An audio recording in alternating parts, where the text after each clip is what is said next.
Bonsoir et bonjour à toutes et à tous dans le podcast qui fait réfléchir et qui réfléchit sur le numérique. Je pense que, il est temps de donner une suite au premier podcast de la semaine dernière.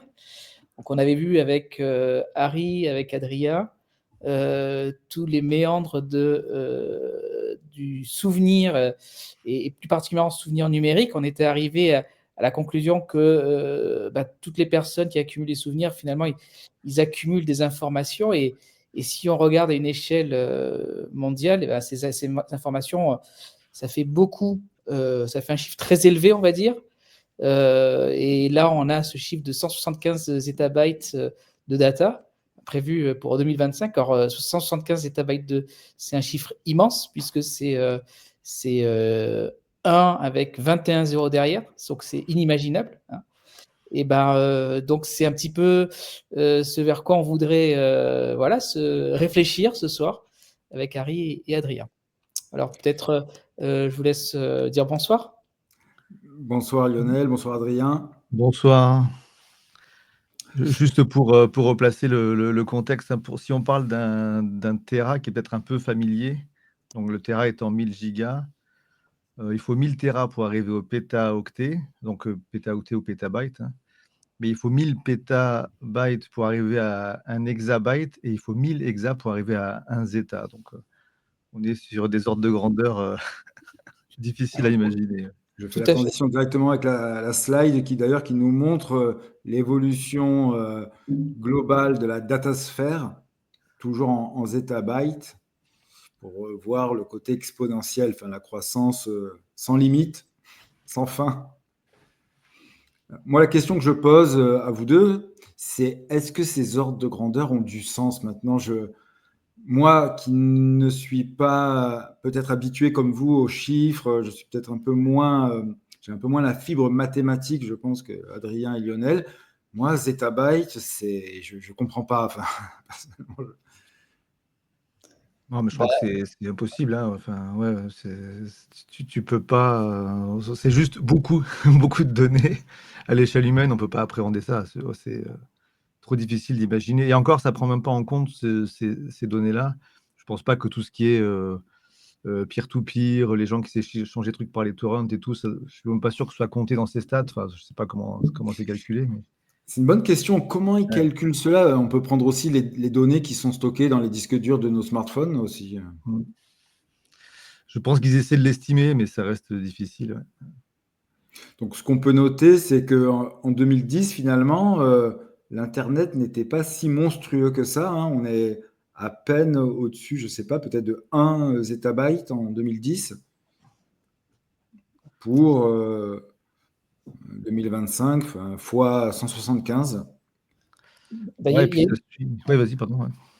Non, je voulais rebondir sur ce que dit Harry. Il y a eu une évolution incroyable 2010, un peu avant.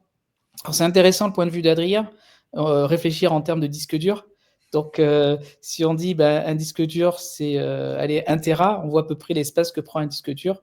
Et donc, pour arriver petit à petit du Tera aux États, on prend chaque fois 10 fois 10 fois 1000, etc.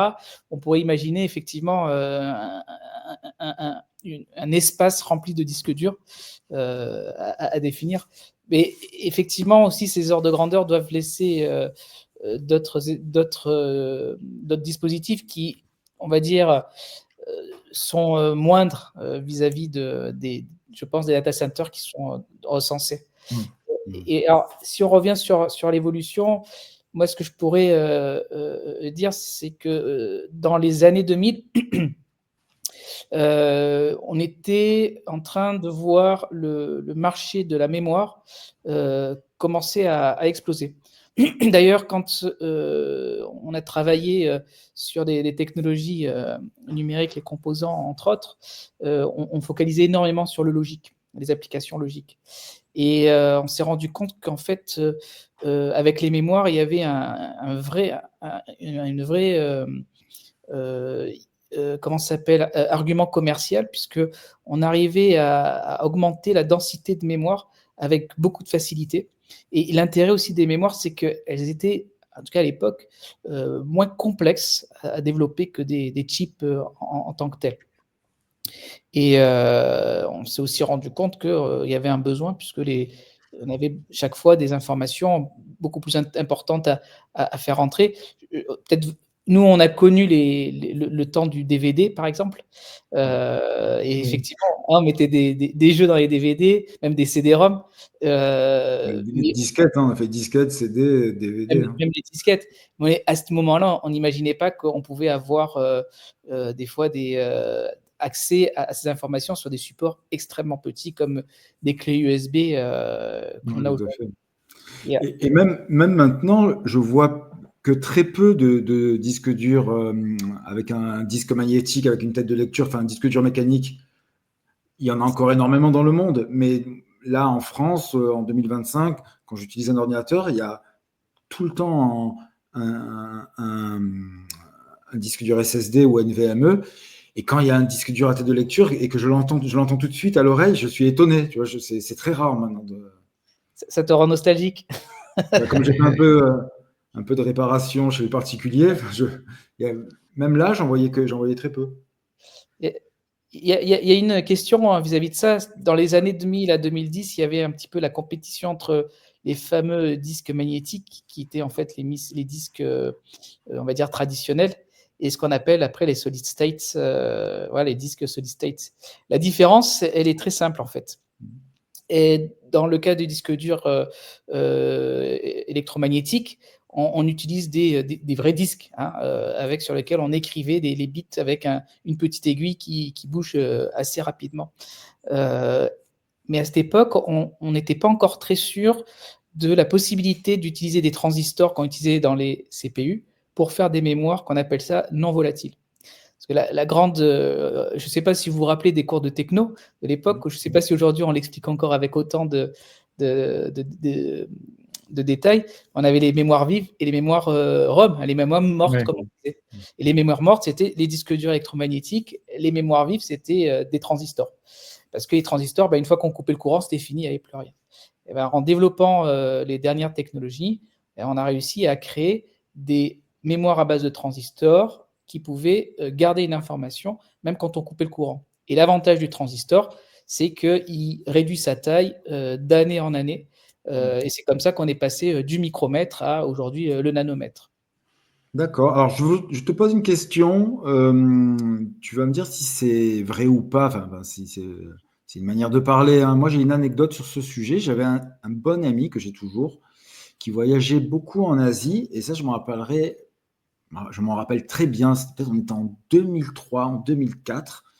Il revenait de Thaïlande. Il me dit, écoute, en Thaïlande, j'ai visité une usine où il y avait des disques durs de nouvelle génération. On m'a expliqué des disques durs électroniques, avec uniquement des composants électroniques à l'intérieur. Il n'est pas dans l'informatique, il n'avait pas été plus précis que ça, mais il m'avait dit, j'ai discuté avec le directeur de cette usine, il m'a expliqué que c'est une nouvelle génération de disques durs, on va les utiliser uniquement dans des super ordinateurs, et on attend d'écouler les stocks des disques durs actuels pour les lancer. Mais dès 2003, il y avait déjà des usines qui en fabriquaient en Thaïlande. Est-ce que...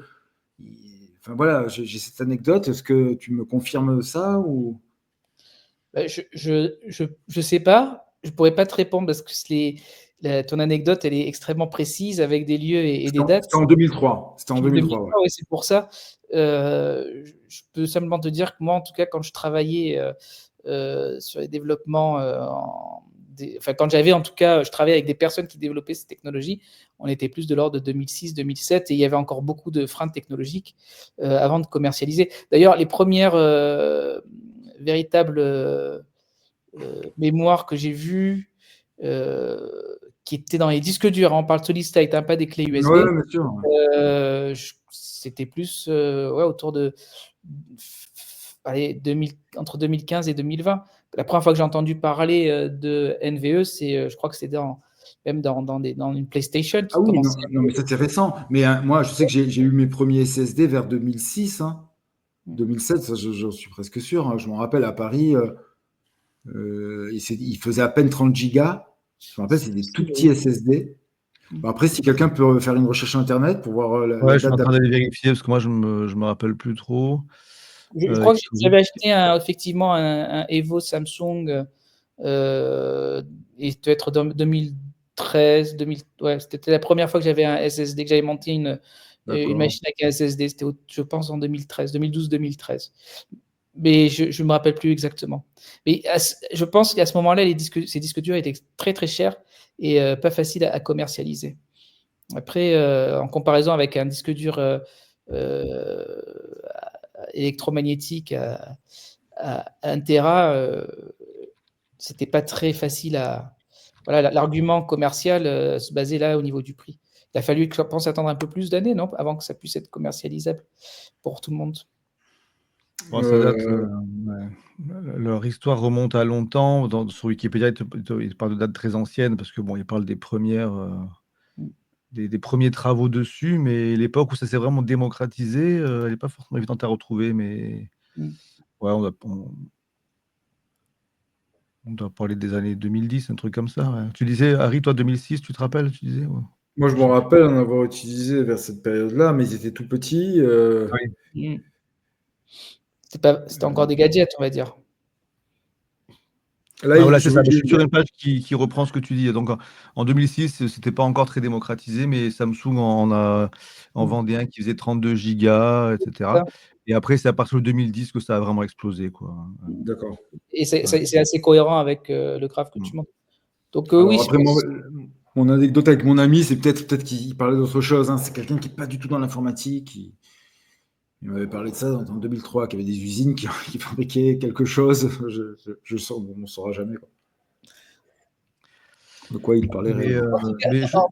En tout cas, ce qui est assez intéressant, c'est qu'on pourrait se poser la question qu'est-ce qu'il y a eu en premier, la poule ou l'œuf?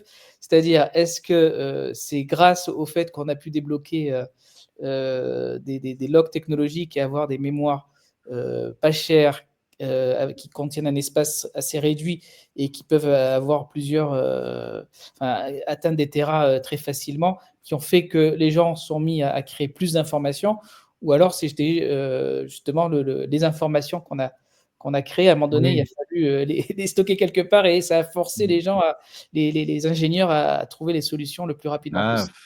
Je pense qu'il y a un peu les deux, mais j'ai l'impression que les éditeurs s'adaptent à. Moi, je me rappelle quand j'ai eu le premier disque 100 mégas avec mon père, on se disait oh, jamais on remplira ça, 100 mégas, qu'est-ce que tu veux? Enfin, c'est énorme.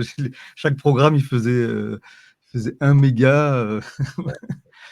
Mais maintenant, tu vois, maintenant qu'il y a de la place sur les disques durs, les éditeurs de jeux vidéo, ils n'hésitent plus à te faire des jeux qui prennent 50 gigas, 100 gigas, enfin, ça grossit. Ils cherchent même plus à optimiser et tout. Les usages vont de plus en plus vers de la vidéo, où on va faire du 4K, etc. Donc, j'ai l'impression quand même que les producteurs, les éditeurs, les ingénieurs côté logiciel, en tout cas, s'alignent sur ce que le matériel propose. Moi, j'allais vous poser une question. Est-ce que c'est pour jouer à la Madame Irma, est-ce que vous pourriez imaginer en 2026, là 2027, qu'est-ce que vous prédisez en Zeta Byte? Ah, bah allez-y. Moi, je suis devant j'ai cherché une page qui faisait des prédictions. Donc, je suis biaisé. Je vous dirai après ce que j'ai trouvé. Qu'est-ce que vous pensez? Enfin, j'ai des chiffres pour 2030, des chiffres prévisionnels, bien sûr, pour 2030 et 2035, qui sont intéressants. Voilà, encore une fois, est-ce que moi je pense c'est comme dans tout phénomène physique, il y a une force d'entraînement là, et puis il y a une friction qui se produit, c'est-à-dire que là, on est effectivement sur avoir des disques durs chaque fois de plus en plus grands, des data centers qui peuvent absorber de plus en plus d'informations, et en même temps, on pose des questions sur l'effet sur l'environnement. Et il y a des restrictions qui sont en train de pousser, hein, même à certains niveaux, on va dire, d'ordre national, européen, international, qui pourraient venir freiner même ce développement en disant non, maintenant il est temps de développer des questions, des systèmes qui prennent en compte de l'éco-conception, qui limitent le nombre de gigabytes par personne. Enfin, je ne sais pas, mais je vois une exponentielle. Mais je pense que si on va vers cette exponentielle, comme celle-ci, je pose des questions sur l'effet de la technologie sur notre environnement. Ouais, non, c'est clair que l'accès à l'énergie et aux métaux pourrait perturber tout ça, mais juste pour donner les chiffres que j'ai trouvés. Alors ça suit dans la courbe qu'on a déjà regardée, et on voit bien qu'elle part vers l'exponentielle, et les prévisions sont un peu dans ce délire-là, donc c'est peut-être juste une extrapolation de ce qu'on a vu, Bien sûr. mais donc l'évaluation serait pour 2030 de plus de 600 États, et pour Wow. 2035, on tombe à 2100 Zettabyte, c'est-à-dire qu'on arrive à l'échelle de grandeur au-dessus, c'est le yottabyte. Ça va être On exact. aurait 2 yotas pour 2035, quoi. Bon, on verra C'est si fou. ça arrive ou pas. Alors, je vais passer à la prochaine slide, mais avant, je voulais juste faire un résumé un peu entre le podcast qu'on a fait sur les souvenirs et maintenant, on discute finalement de la saturation de l'Internet, hein. Si on peut parler de saturation, parce que finalement, l'info ne va cesser de grossir, enfin, la datasphère, dans sa globalité, ne va cesser d'enfler. Là, finalement, on a une vision très macro. Et ça me fait du bien, là, même moi, de réfléchir là-dessus, parce que finalement, on prend du recul sur ce qu'est Internet, des millions et des millions et des millions de data stockées aux quatre coins de la planète. Mais maintenant, si on a une vision micro, nous, en tant qu'individus, cette information transforme l'Internet en une sorte de jungle. Si chaque octet était finalement un arbre, 175 zettabytes, c'est 1 million de fois la forêt amazonienne. Et ça peut expliquer pourquoi, à l'heure actuelle, ça sera peut-être l'objet d'une deuxième partie du podcast, on ne va pas en parler réellement aujourd'hui, mais on ne trouve plus la bonne information. Pour le simple particulier qui n'est peut-être pas rodé à de la recherche Google ultra performante, on va dire que pour l'utilisateur lambda, maintenant, finalement, entre Amazon, les GAFAM et toutes les grandes sociétés qui vont payer une blinde Google AdWords pour être, on va dire, dans les 10 premiers en recherche Google, ils vont capter 80% de la recherche. Sans parler ensuite de la couche des influenceurs, des youtubeurs qui vont aussi canaliser toutes ces personnes-là en les renvoyant sur Amazon. Parce qu'à chaque fois que je regarde une vidéo YouTube de quelqu'un qui a plus de 100 000 abonnés, il y a toujours un lien Amazon maintenant. Il y a, oui, avec le code du nom de ma chaîne, vous aurez une réduction de 10% sur Amazon. Et donc, finalement, maintenant, les gens n'achètent plus au bon prix. Donc, ça sera l'objet d'un deuxième podcast. Moi, c'est quelque chose vraiment qui m'intéresse. Je trouve ça vraiment incroyable qu'en 2025, alors qu'on a Internet, qu'on a une souris, qu'on a toutes les armes, on a cette arme entre la main pour faire une recherche et cliquer, on est capable d'acheter un produit qui vaut 5 fois, 6 fois, 7 fois, 8 fois plus cher. Et c'est tout le scandale qu'il y a eu des influenceurs avec l'équipe d'Hanouna. Ils vendent des objets qui valent 3 euros, 60 euros. Mais tu fais une recherche Google Images, tu as l'info en 2 minutes, mais en 2 secondes. Donc là, cette vision macro, elle me fait du bien, mais pour la globalité de la population mondiale, eux, ils le vivent en micro, hein, et ces 175 zettabytes, ils se les prennent en pleine face, quoi. Enfin, ils sont dans un labyrinthe, dans un dédale géant, et tous les jours, ils cliquent sur des sites où tout a été fait pour les amener sur ces sites, hein, par des millions de techniques. Ouais. Donc voilà, c'était une longue intro pour passer la deuxième slide et dire maintenant, on va voir un peu dans le détail, c'est quoi le modus vivendi, enfin les usus et coutumes de la consommation d'Internet en 2000. Alors là, c'est des chiffres de 2024, on va dire, c'est toujours d'actualité. Donc je laisse quelqu'un prendre le relais pour parler des chiffres. Je vais juste reprendre un petit peu sur ce que tu as dit avant d'aller sur Internet, parce que moi, j'aime bien toujours remettre le contexte de l'humain quand on réfléchit sur le numérique comme ça. Ce qui est important de voir de comprendre que l'être humain, on en avait dit déjà la dernière fois que la mémoire construit la personnalité, construit la personne, le moi. Enfin voilà, il y a quelque chose d'intrinsèque. Et cette mémoire, on a vu aussi que ce sont des informations. Alors évidemment, d'un point de vue humain, ces informations, elles sont essentiellement récupérées à travers nos 5 sens. C'est vrai qu'on a essentiellement parlé de la vue et dans un deuxième temps de l'ouïe, mais le parfum qu'on peut sentir nous évoque des souvenirs des fois très, très forts, très, très violents. Des fois, ça dépend le type comment s'appelle de souvenirs. Le toucher également. Et je dirais que le numérique a encore beaucoup à faire dans l'interface avec les êtres humains. Et pour dire que ces informations sont pour l'instant que au niveau de l'ouïe et de la vision, prend déjà énormément de place parce qu'on a besoin d'informations. Notre cerveau se nourrit d'informations sans arrêt. On est une machine à prendre des informations et les processer. Donc pour nous, c'est essentiel. Et du coup, finalement, ce qui intéresse l'être humain de façon générale, c'est pas tant d'avoir la bonne information, mais c'est d'avoir de l'information. C'est là où je veux en venir. Et là, les GAFAM, elles ont bien compris ça. Et ils ont dit, ben voilà, on leur donne ce qu'ils veulent. Finalement, c'est pas une question de prix ou d'argent. On leur donne ce qu'ils ont envie. Vous vous rappelez, il y a très longtemps, quand les publicités commençaient à prendre de plus en plus d'espace dans notre quotidien, il y a peut-être une bonne vingtaine d'années, un peu plus. Oui. Il y avait des PDG de grandes chaînes, je ne dis pas le nom, qui disaient, mais on vend aux publicités du temps de cerveau humain. Et c'est exactement ça. Seulement, c'est la même chose aujourd'hui. C'est exactement la même chose.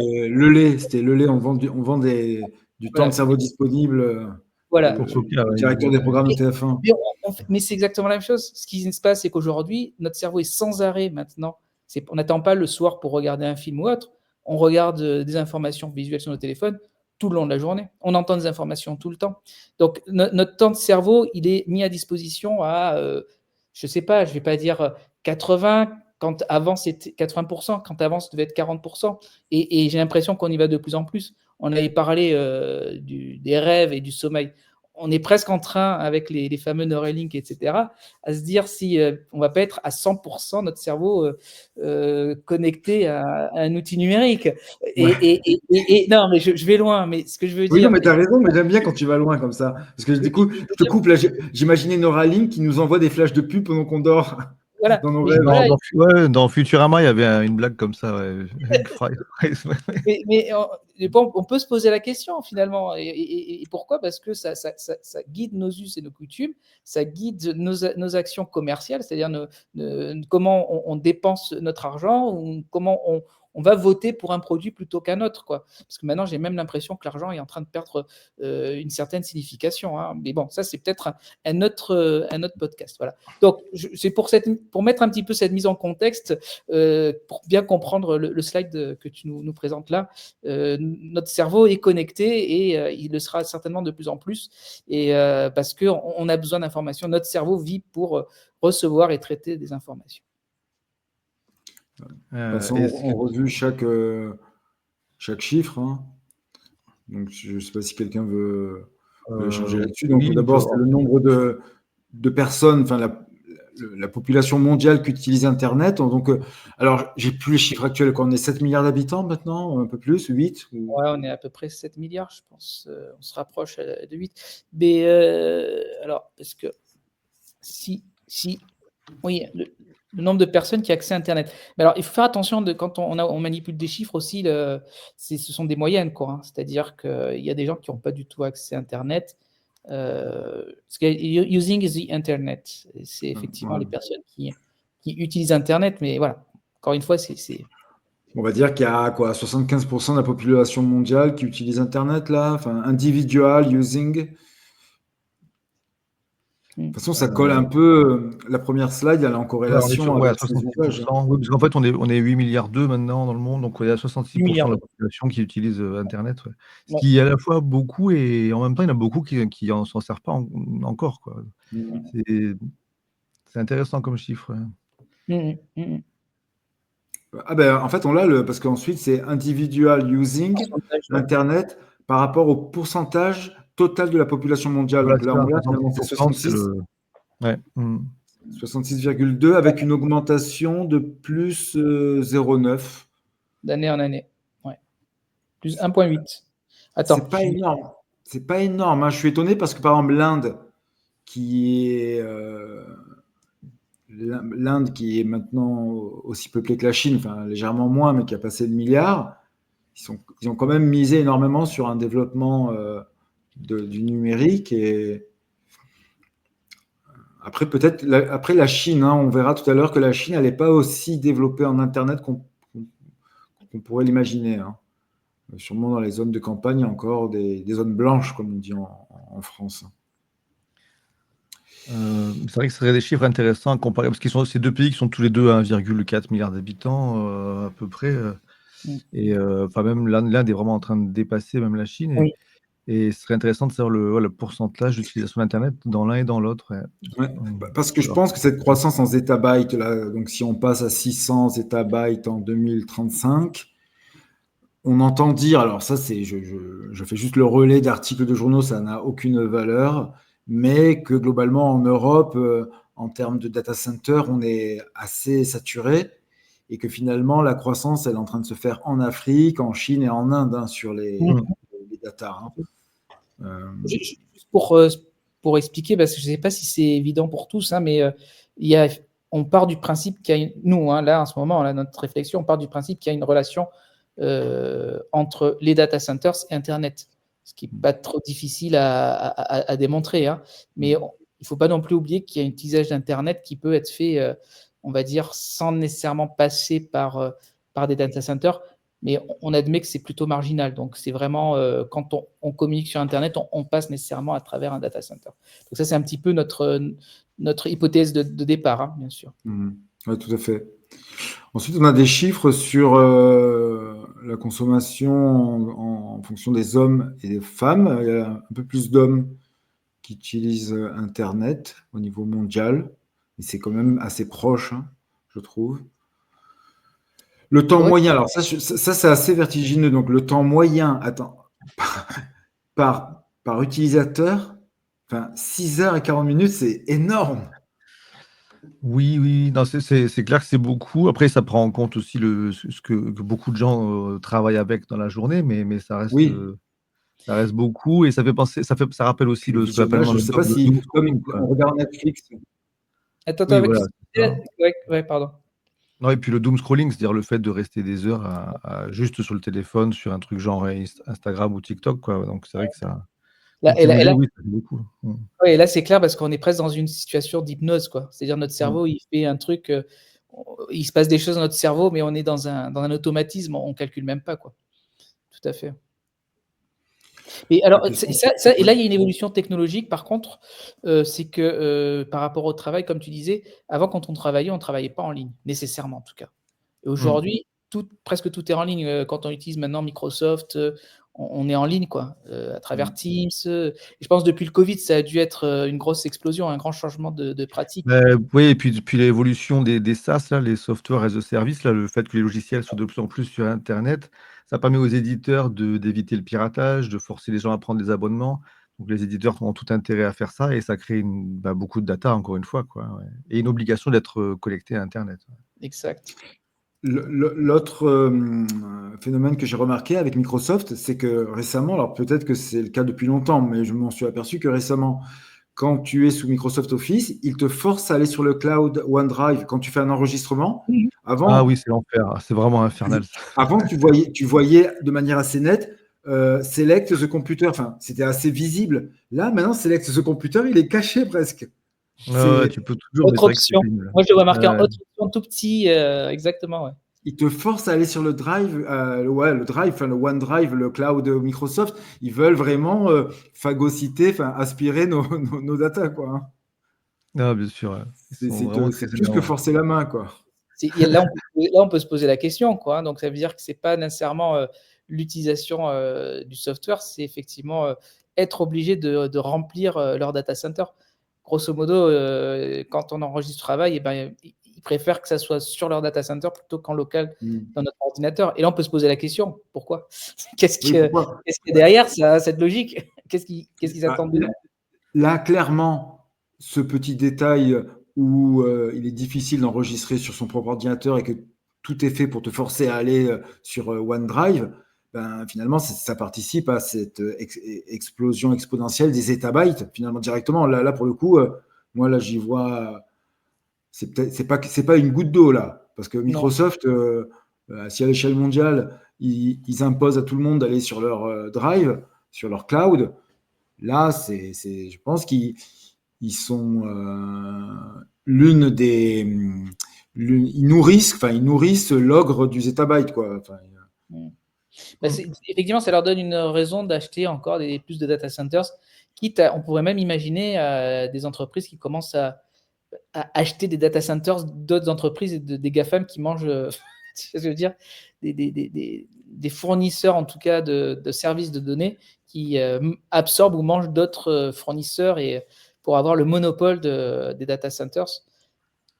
Ouais, par contre, il y a une info sur les data centers Microsoft que j'ai lu récemment. Ça, c'est une info sourcée. C'est une entreprise qui s'appelle CoreWeave. Elle sous-traite pour Microsoft une partie des calculs d'IA.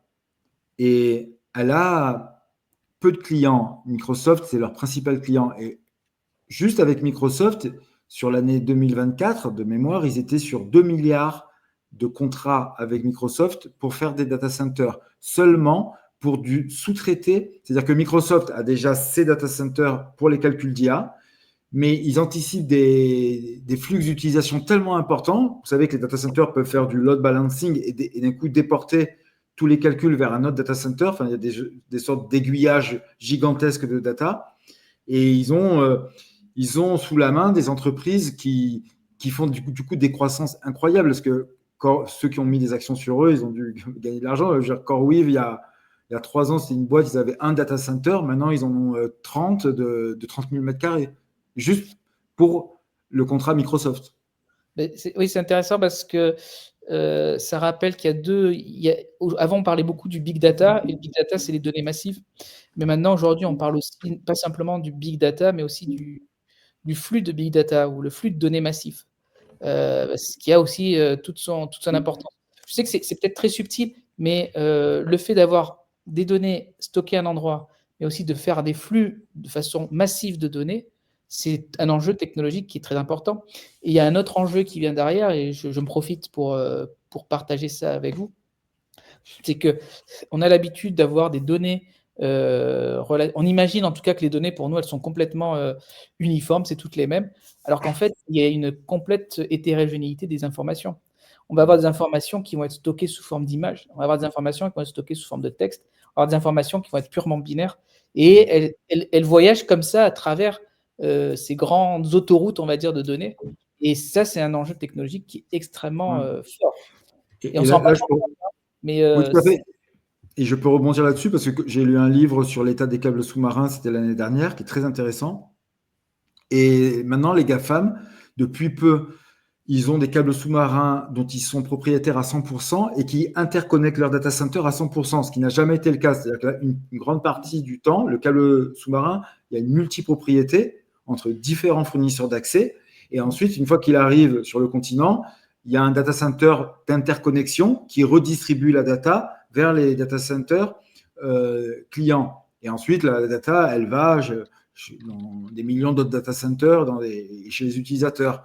Mais depuis peu, il y a eu, ça montre aussi leur puissance financière, hein, parce que avoir son propre câble sous-marin, ça coûte énormément d'argent.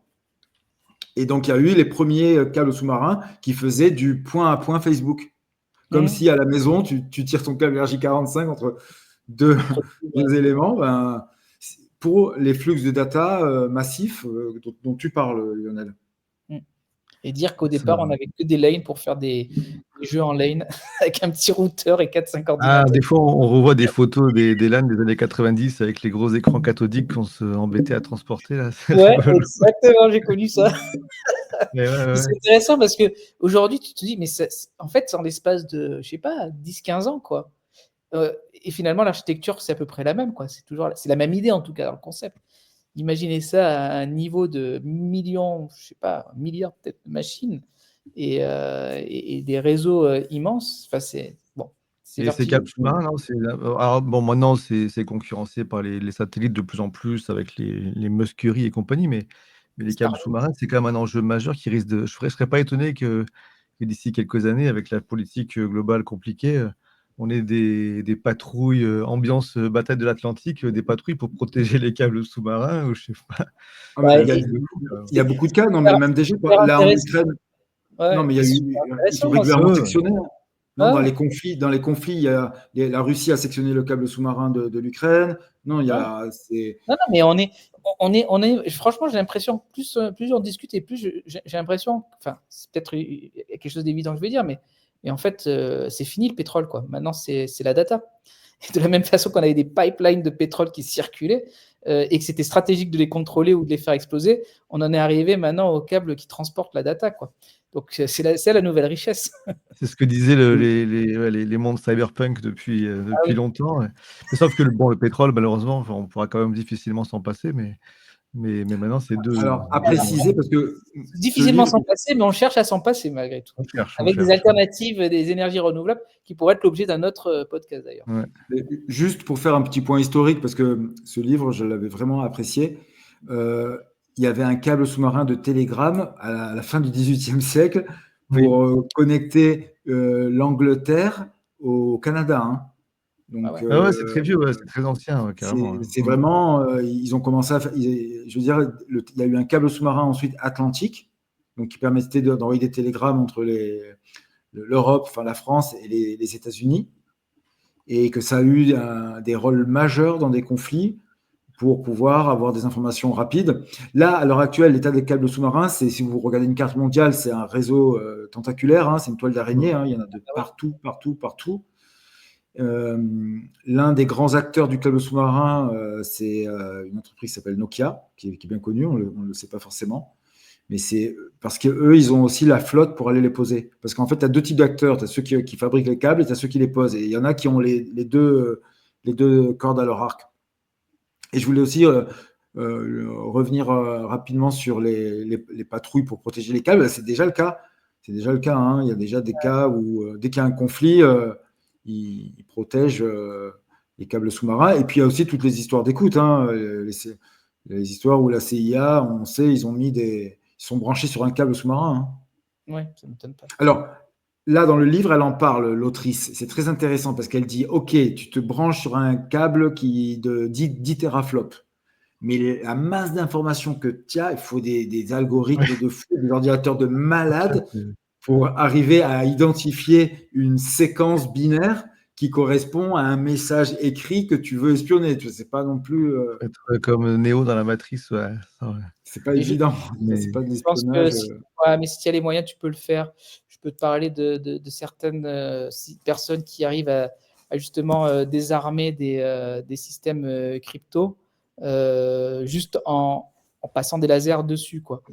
Donc effectivement, là, et on parle de systèmes. Alors je sais que ça peut paraître un petit peu étrange, mais un chip peut être composé de plusieurs milliards de transistors. Et bon, voilà quoi. Je pense que là-dessus, on a il y a des personnes, des ingénieurs qui ont les compétences de pouvoir extraire la compréhension des Je te informations. crois si tu le dis. Hein. Enfin, moi, je reprends ce qu'elle disait dans le livre. Elle disait voilà, qu'il faut quand même de la puissance de calcul. Ah oui, Quant à... la puissance de calcul, maintenant, non. La CIA doit en avoir. S'ils veulent récupérer. Oui, non, c'est vrai. Ils y arriveront. J'avais envie de te taxer de conspirationniste, mais c'était pour la boutade.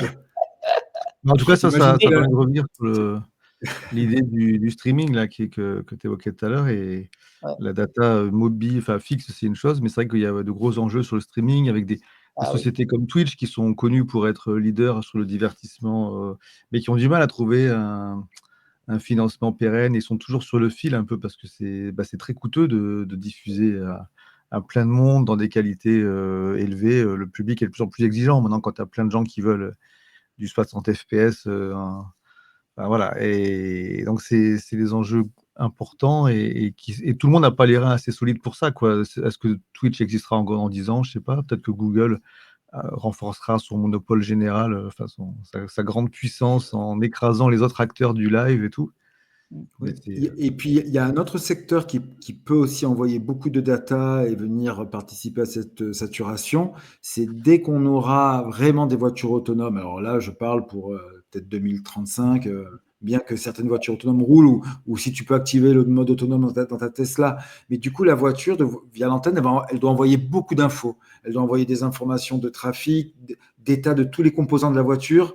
Elle doit donner des informations au conducteur, à des organes de sécurité à distance. Donc là, il y a une info que j'avais vue circuler, je ne sais pas si elle est vraie, mais on disait qu'il faut qu'il y ait un data center à moins de 100 km de la voiture.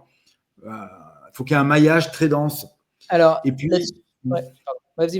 Non, vas-y. Et puis j'avais terminé, il y a une autre info. Alors, parce que ça, professionnellement, j'ai pu aller dans des marchés de 5G au début de la 5G. En fait, la 5G, c'est un maillage très complexe. C'est-à-dire que pour avoir la 5G, en gros, pour la 4G, tu avais une antenne toutes les 2 km, je caricature, et la 5G, c'est une antenne toutes les 500 mètres. Donc, le maillage en termes d'antenne, et derrière l'antenne, il y a une petite salle technique avec quelques baies qui, elles, sont reliées à un data center à chaque fois. Donc, ça a aussi augmenté la data, quoi. Alors, c'est intéressant parce que ça nous amène au point suivant sur l'utilisation d'Internet via les mobile phones. Oui. Et ça me permet d'introduire un aspect technologique qui est intéressant. Une des problèmes qui sont retrouvés avec la 5G, enfin des problèmes qu'ils ont commencé à avoir, effectivement, c'est ce débit d'information. Parce qu'il y en a plein.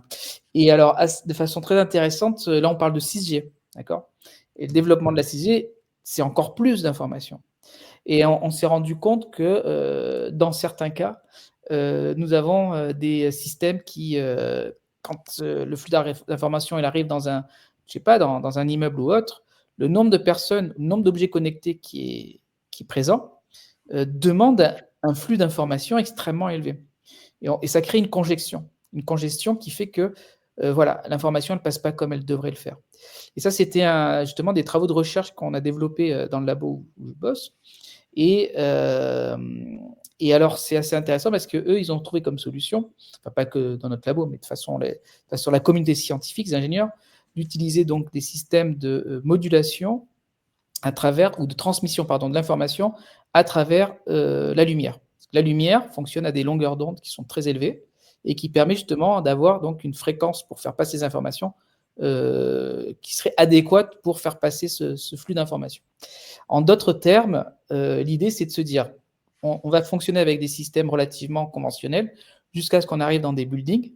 Parce qu'effectivement, par rapport à ce maillage, imagine à l'intérieur d'un espace où il y a même plusieurs centaines de personnes qui doivent avoir chacun 4-5 objets connectés sur lui. Le flux d'information est tellement élevé que ça va congestionner. L'information sera là, on aura les infos, mais ça sera tellement congestionné qu'on ne va pas y arriver. Donc, il change de façon de diffuser l'information en passant donc par des lumières, des lampes, par exemple, qu'on aurait sur le plafond, des diodes qui sont à portée de tout le monde. Waouh, là, on est dans Blade Runner, là. À chaque fois que tu me fais... Non, mais ça existe, c'est pas du tout... ouais, d'accord. Ça existe. Et alors, l'inconvénient à ça, c'est le problème, c'est que malgré tout, la gestion de ces informations, il faut qu'il y ait un système qui ait une façon de bien les aiguiller comme il faut correctement et au temps qu'il faut et à la personne. Et des fois, le faire pour certains et pas d'autres en même temps parce qu'il y a des questions d'énergie également. Parce qu'il y a un enjeu derrière, toujours il y a un enjeu énergétique. Et pour ça, on utilise des intelligences artificielles qui permettent justement de bien aiguiller l'information. Alors, je te parle là, mais c'est pour le 6G qui va arriver. D'accord, ok, mais c'est intéressant. C'est développé par des projets européens, ça existe, c'est pour... voilà. Tout à fait. D'accord. Moi, ce que j'ai vu aussi, toujours dans ce contexte de saturation de l'info et de nouvelles technologies qui se mettent en place et qui vont participer toujours à faire croître l'information et la data, c'est que dès qu'on aura vraiment des maisons, des résidences, des immeubles domotiques 100% objets connectés, que ton frigo, il va te dire, tu as 4 aliments, que tu dois les manger aujourd'hui, ils seront périmés dans 3 jours, je t'allume la lumière, je te mets le chauffage avant que tu arrives. Enfin, quand tout sera piloté à distance, la moindre résidence avec, je ne sais pas, même 3-4 petits bâtiments, il faudra une salle technique avec des serveurs et des... du coup, c'est pas un local technique évolué, on va dire. Pas un petit local technique de rien du tout. Il faudra vraiment un local technique avec des serveurs. Ça va casser le paradigme des gros data centers qui sont qui absorbe toutes les informations et on va devoir décentraliser avec chacun son serveur qui s'occupe de faire le boulot et une sorte de travail collaboratif entre les serveurs pour recréer virtuellement ces gros data centers qu'on n'aura plus aujourd'hui. Mais Effectivement, c'est quand même dans ce genre d'architecture qu'on risque de rentrer dans des complications au niveau énergétique. pas, pas Est-ce que vraiment on peut aller nécessairement, jusque-là? Ouais. pas nécessairement parce que si tu repenses l'énergie, tu sais, moi j'ai toujours pensé que moi je suis voilà, bon, je fais de la physique, mais je suis aussi l'électronicien et j'ai toujours en tout cas compris l'électronique de la façon suivante. On a des signaux forts et des signaux faibles. Les signaux forts, c'est pour l'alimentation. Et les signaux faibles, c'est pour l'information. Mais tout à la base, c'est des électrons. D'ailleurs, j'aime dire à mes étudiants qu'on est dans l'ère de l'électron. Parce que sans les électrons, on n'aurait rien aujourd'hui, ni de l'énergie et ni de l'information. Et c'est sur quoi reposent nos sociétés. Bon, c'est l'ère de l'électrocène, on va dire. Et on va rentrer dans le photocène, parce qu'on travaille beaucoup maintenant sur des questions en rapport avec le photon. Mais ce que j'essaie de dire par là, c'est que autant pour cette architecture que j'évoque, c'est-à-dire décentraliser les serveurs et recréer des systèmes d'information, on le fait aussi avec l'énergie. C'est-à-dire que les fameux concepts de smart grid dans lesquels chaque maison a son générateur d'énergie renouvelable et que c'est mis en collaboration avec les autres habitats qui sont à proximité. Et on a ces systèmes qui arrivent à dire, bah, là, ils ont besoin de plus d'énergie que là, etc. Et ça va basculer de façon intelligente en fonction des besoins des uns des autres. Je pense que si on devait faire une prédiction, en tout cas, ça ne serait pas simplement... il y aurait déjà, je pense, la fin des data centers dans ce cas. Et bon, le modèle commercial, je peux en parler. Et ça serait effectivement sur un mode comme les smart grids qu'on utilise en énergie, ben on aurait aussi des smart data centers, enfin des grids data centers, quoi.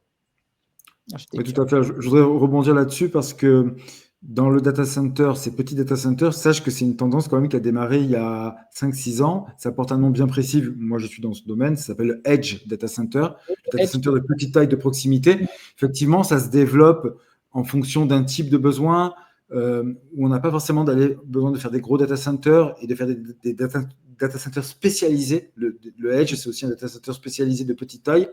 Mais moi, j'y crois pas trop. Je pense qu'il y aura toujours une excroissance des gros data centers et plein de petits edge data centers, plein de petits data centers. Et au final, on sera toujours saturé. Moi, je ne vois pas des vases communicants intelligents en disant on a moins de gros data centers et on va faire des edge.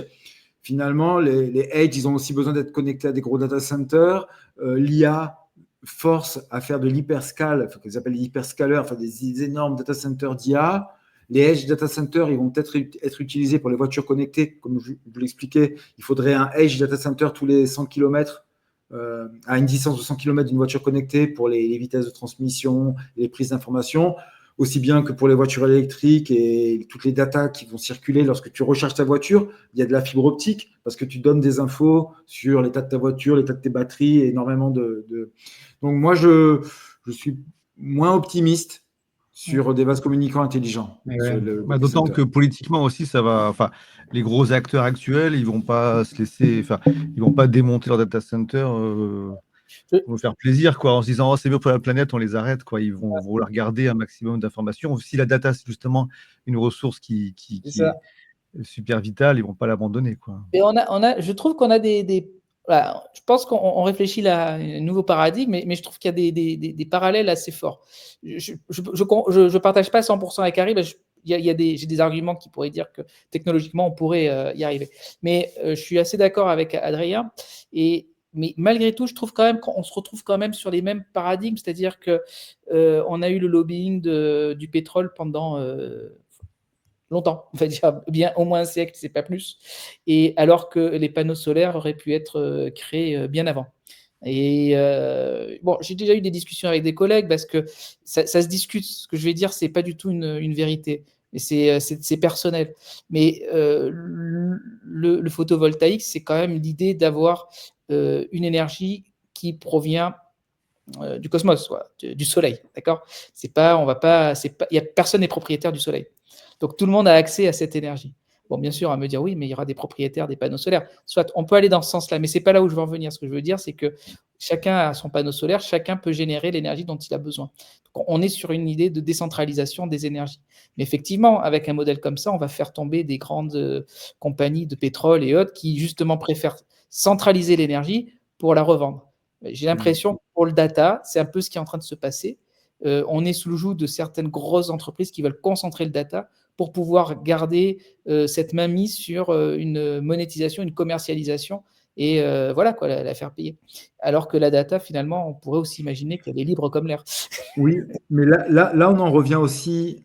Il faudra qu'on change de paradigme par rapport au câble sous-marin, parce que dans ce livre sur les câbles sous-marins, il y a un chapitre assez complexe sur le fait qu'on n'arrive pas à créer un circuit de l'information. C'est-à-dire que les câbles sous-marins et tous les data centers qui s'interconnectent fait qu'il n'y a aucune logique. Elle explique dans le livre, des fois, tu vas faire une requête Internet et ta requête, elle va passer par un data center qui est en Alaska. Il va revenir, l'info sera traitée dans un data center qui est peut-être à 20 km de chez toi, mais il n'y a aucune logique dans la circulation de l'info.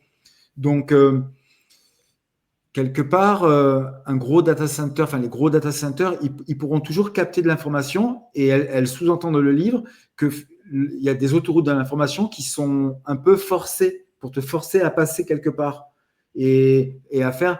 En fait, elle prend des exemples. Par exemple, au Mexique, il y a des data centers qui travaillent peu et les gens, quand ils font des requêtes, tout passe par les États-Unis et ça re-rentre dans le Mexique. Donc, tu peux un peu faire bifurquer l'information à ton avantage. Donc c'est un peu. Mais si on change de paradigme et qu'on transporte l'information par la lumière et qu'il y a une révolution des maisons autonomes qui produisent leur propre énergie, et oui, peut-être, je suis d'accord avec toi, l'exemple que tu as donné par rapport au pétrole et à l'énergie solaire, moi je voudrais que demain il y ait quelque chose qui kill the game, enfin qui disrupte, comme on dit, qui disrupte tout et ça serait super, quoi. Oui, bien sûr. C'est très politique et ça passe par tant que. Enfin, moi-même, hein, je sais pas les critiques que je fais aux autres. Hein, moi, j'ai une adresse Gmail et tout, mais tant qu'on se laissera aller au plus facile, au plus confortable, on restera entre les mains des GAFAM et on n'ira pas vers de la décentralisation, malheureusement. C'est ça. Il y a un enjeu politique énorme. Et parfois, j'ai l'impression que les ingénieurs ou même des grands cerveaux experts dans les technologies, sans se rendre compte, ils suivent un petit peu les nécessités de ces GAFAM sans s'en rendre compte. Je parle vraiment qu'il y a une forme de naïveté, en fait. Et les gens, et on se retrouve après dans des systèmes qui sont assez fermés, assez serrés, alors qu'à l'origine, on voulait utiliser la technologie pour libérer finalement les personnes. Et d'ailleurs, il y a un très bon exemple du robot, quoi. Mais ça sera peut-être le mot de la fin, parce que là, on arrive à la fin du podcast, on fera une partie 2. Tu dis, finalement, comme dit Adrien aussi, on fait le jeu des GAFAM, en fait, tous les jours, parce qu'ils nous ont savonné la planche, enfin, ils nous ont facilité la vie, et on ne va pas s'amuser à utiliser des solutions ultra alternatives, et même les grands ingénieurs et les esprits brillants de notre époque, finalement, vont dans le sens du courant, enfin, des géants des Big Brother qu'on imaginait tout jeunes. C'est une réalité maintenant. Alors, sans être trop complotiste, mais effectivement, et pour conclure, je suis assez de ton avis malgré tout. Il y a une dimension quand même qu'on ne peut pas occulter et qui elle rend addict notre cerveau parce que, enfin, notre cerveau est déjà, on va dire pas addict, mais voilà, hein, comme on a dit, très, très dans le besoin d'information et des gens l'ont bien compris et ils ont créé le système qui permet justement de canaliser cette addiction, entre guillemets, pour en retirer des bénéfices sur notre compte. Je dirais quand même que, pour conclure, que peut-être l'évolution suivante, ce serait plus de passer l'information par des câbles ou par des matériaux, encore une fois, dont des personnes sont propriétaires, mais que les informations puissent circuler d'elles-mêmes sans aucun support. Après tout, je pense qu'on en est capable physiquement, en tout cas, c'est possible. On n'est peut-être pas encore prêt, du moins ni politiquement, ni commercialement, ni économiquement, mais c'est quelque chose qu'on pourra envisager dans le futur. Et là, finalement, l'information serait libre. Qui sait? Je trouve que c'est une belle fin pour ce podcast. Imaginez qu'on ait un nouveau support qui s'affranchisse des supports physiques dont les GAFAM sont propriétaires. Ça serait magnifique. Si Adrien veut dire quelque chose aussi, après moi j'ai fini, j'ai plus. Oui, après l'heure passe vite, donc c'est vrai que j'aurais aimé aborder, je veux juste mentionner vite fait, le concept de densité aussi des données, parce que quand on repense à l'époque des pages perso, au début des années 2000, tout ça, avec 10 mégas de données, on stockait un nombre d'informations énorme, alors qu'aujourd'hui, 10 mégas, bon, c'est quelques minutes d'audio, de vidéo, quoi. Donc après, il y a quand même, bien sûr, la vidéo, c'est de l'information et tout, mais la densité a quand même vachement baissé, aussi en pertinence, bien sûr, mais sans même parler de ça, quoi. Et on se minitélise pas mal, hein, maintenant. Avant, aller sur AltaVista ou sur les premiers Google, c'était partir à l'aventure. On tombait sur des sites perso complètement dingues. Aujourd'hui, c'est super aseptisé. Donc, il y a beaucoup de données, mais c'est quand même beaucoup de redondance. Quand tu as des pages de produits et de comparateurs de prix, en plus savoir qu'en faire, bon, c'est un peu regrettable, mais c'est comme ça. Et juste vite fait, pour revenir sur un chiffre qu'on avait évoqué, j'avais trouvé les chiffres pour la Chine et l'Inde en termes d'utilisateurs d'Internet. Donc, les deux sont à peu près 1,5 milliard d'habitants et on aurait en 2024 1 milliard d'utilisateurs d'Internet en Chine et 750 millions en Inde. Hein. Donc, c'est. Ok, bah, du Il y coup, a je mets la toujours une dernière avance sur la slide aussi. Chine, mais- Ouais. J'ai mis la dernière slide qui montre ces infos. Ah oui, ben voilà. Bah, nickel. En tout cas, je trouve que ce que dit Adrien, c'est une super connexion pour la deuxième partie de ce podcast, dans lequel on aura un guest invité, hein, sur effectivement la pertinence de ces informations. Puisque là, on Eh a oui. parlé de la quantité, hein, finalement, mais qu'est-ce qu'il y a la pertinence qu'il y a derrière et comment celle-ci elle est utilisée pour faire de nous un petit peu des clients moutons. Voilà. Bah, écoutez, en tout cas, moi, je vous souhaite une bonne soirée. Bonne soirée. Les deux, et puis Ouais. à tout le monde qui nous a écoutés, et on se dit à très bientôt alors. À bientôt. Au revoir.